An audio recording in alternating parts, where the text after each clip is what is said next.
मेरे बेटे की नौकरी लगवा दो, भला कर दो हमारा। और मेरे पास सब कुछ है, दौलत, जायदाद, जेवर, मगर मेरा मर्द मुझसे दूर है। वो मुझे कुछ नहीं समझता, दूसरी औरतों के चक्कर में पड़ा रहता है। उसे हिदायत कर दो पीरानी, मुझे तुमसे कुछ नहीं चाहिए, मुझे मेरा शौहर लौटा दो। ये जेवर मैं तुम्हारी नजर करती हूँ। पीरनी, मुझे बेटा दे दो, मेरी 6 बेटी हैं, मैं सास के ताने सुन सुन के थक गई हूँ, मुझे बेटा दे दो।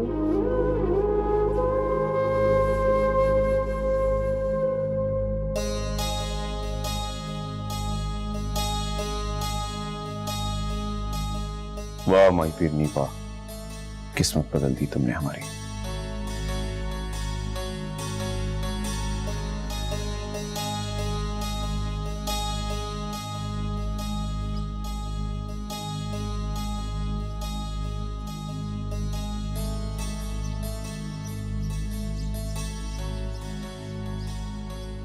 तौबा करो अम्मा, मैं ऐसा सोच भी नहीं सकती हूँ। मैं भूल गई हूँ शामिर को। भरवाओगी मुझे? नसरीन, मुमकिन है कि ये माई की भी ख्वाहिश हो। ये जो बड़े लोग होते हैं ना, वो अपने लिए नहीं सोचते बल्कि दूसरों को फैज पहुंचाते हैं। नहीं अम्मा, मैं माई पीरनी के हक पे डाका नहीं डाल सकती। अम्मा, वो मौसिन है मेरी, ऐसा कैसे कर सकती हूँ? समझो ना। समझ रही हूँ, लेकिन अता गुल मोहम्मद भी तो जोर दे रहे हैं शामिर के कहने पर। फिर शामिर की तमन्ना भी तो यही है। शामिर का तो नाम ना लो अम्मा मेरे सामने, मैं उस पर भरोसा नहीं कर सकती। मुझे अपनी जान प्यारी है। लेकिन वो नबीला से इजाजत ले चुका है, इसीलिए तो तुम्हारा हाथ मांगा है उसने।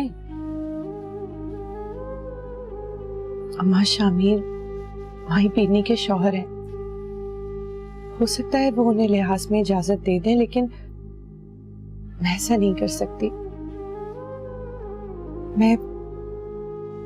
मैं खुद जाऊंगी माई पीरनी के पास, उनसे इजाजत लूंगी, और अगर उन्होंने हाँ कर दी तो फिर ठीक है।